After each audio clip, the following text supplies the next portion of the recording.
Mrs Janaki அவர்களே ஒரு சில வார்த்தைகள் பேச அன்போடு அழைக்கிறோம்.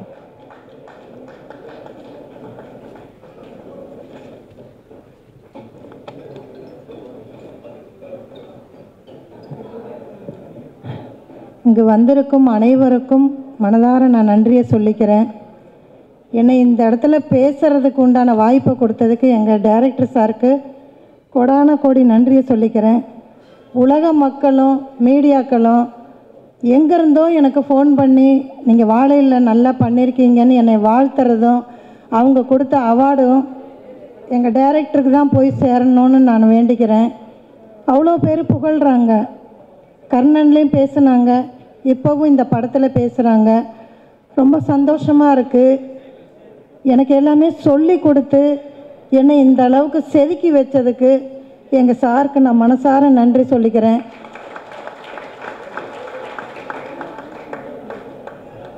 ரொம்ப நன்றி.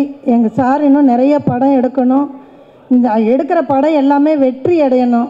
சாரெல்லாம் சொன்ன மாதிரி கூட இருந்து அவங்கெல்லாம் பண்ணி பெரிய லெவலில் அவர் ஜெயிக்கணும்னு நான் வேண்டிக்கிறேன். எனக்கு இந்த வாய்ப்பை கொடுத்ததுக்கு ரொம்ப ரொம்ப நன்றி. முக்கியமாக ஜானகி அம்மா நான் சொல்லி ஆகணும். கரெக்டாக ஞாபகம் வந்துருச்சு எனக்கு. சாரிம்மா. என்னென்னா ஒரு முக்கியமான விஷயம், ஜானகி அம்மா அந்த படத்தை முதல்ல நடிக்கலை. 10 நாள் 5 நாள் ஷூட் பண்ணிவிட்டு அம்மா கேட்ட வச்சு வேற ஒரு நடிகர் நடித்தாங்க. எனக்கு என்ன பண்ணே தெரில. எங்கள் அம்மா கண்ணுக்கே வரல. என்னடா நடக்குது இப்படி சூரிஸ் படம் நடந்ததே கிடையாது. எனக்கு பைத்தியம் பிடிச்ச மாதிரி ஆகிட்டேன். நான் 4 நாள் ஃபுட்டேஜ் எடுத்து வச்சு ஓன் ப்ரொடக்ஷன் வேறு. என்னடா மற்ற ப்ரொடக்ஷன்லாம் ஒழுங்காக வேலை பார்த்தோம், ஓ சொந்தமாக படம் எடுக்கிறோம், முட்டாள்தனமாக ஏதோ வேலை பார்த்துட்டோமா, என்ன நடக்குது. ஃபுட்டேஜ் 4 நாள் எடுத்துட்டேன். அப்போ இதுக்கப்புறம் யாரையும் கூப்பிட்டு காய் சமைப்பீங்களா, இது பண்ணுவீங்களா, அது பண்ணுவீங்களான்னு கேட்டு ஒரு நடிகரை கூப்பிட்டு கொண்டு வர முடியாது. கண்மூடித்தனமாக நம்பி ஜானகி அம்மா கூப்பிட்றா அப்படி கூப்பிட்ட நடிகை தான் அவங்க. ஏன்னா எனக்கு பெரியம்மாள் கர்னல்லாம் அவங்க தெரியும். ஜானகி அம்மாவை கூப்பிட்றா பார்த்துக்கலாண்டா அப்படின்னு சொல்லி அவங்களும் வந்தாங்க. ஸ்பாட்டில் தான் வர்றாங்க. ஸ்பாட் 4 நாள் எடுத்தாச்சு. அவங்கள்ட்ட சொல்கிறேன், அம்மா இது மற்ற படத்தில் கொஞ்சம் கஷ்டமாக இருக்கும், நீங்கள் ஓகேவா? Okay sir, okay sir. ஏன்னா அவங்களுக்கு என்னை பிடிக்கும். எனக்கு நிறைய முத்தம் கொடுத்த ஒரு நடிகை, என்னை நிறைய கையை பிடிச்சிட்டு அழுத ஒரு நடிகை. இவங்கள மாதிரியான அன்பில் தான் நான் பயங்கர ஸ்ட்ராங்காக மாறுவேன்.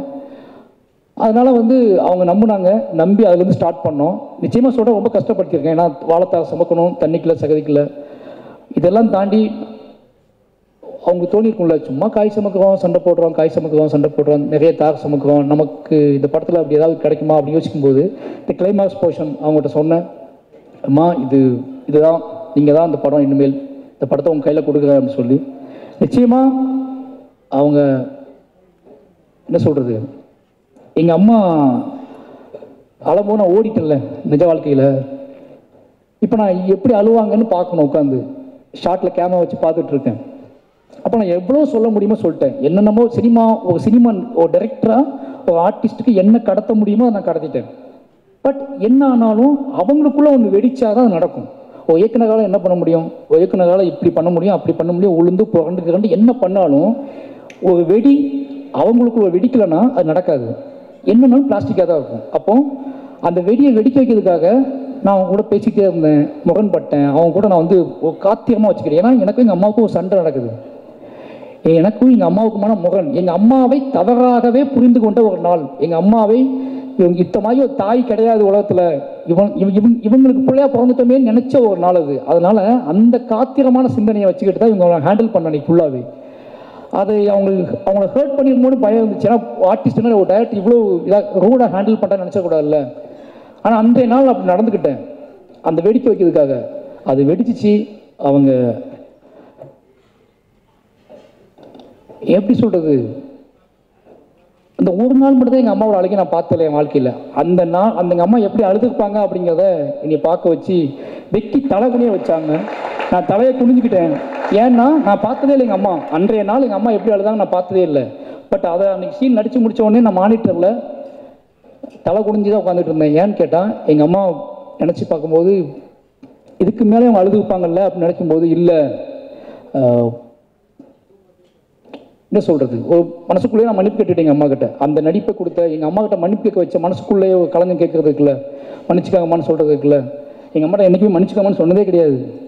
இப்போதையும் சொன்னது கிடையாது. ஆனால் மானிட்டர் முன்னாடி இவங்க முன்னாடி தான் நான் சொன்னேன், அம்மா மன்னிச்சுக்கோங்கன்னு சொன்னேன். ரொம்ப நன்றிம்மா. உங்களோட இதுக்கு எனக்கு எப்படி சொல்கிறதே தெரில.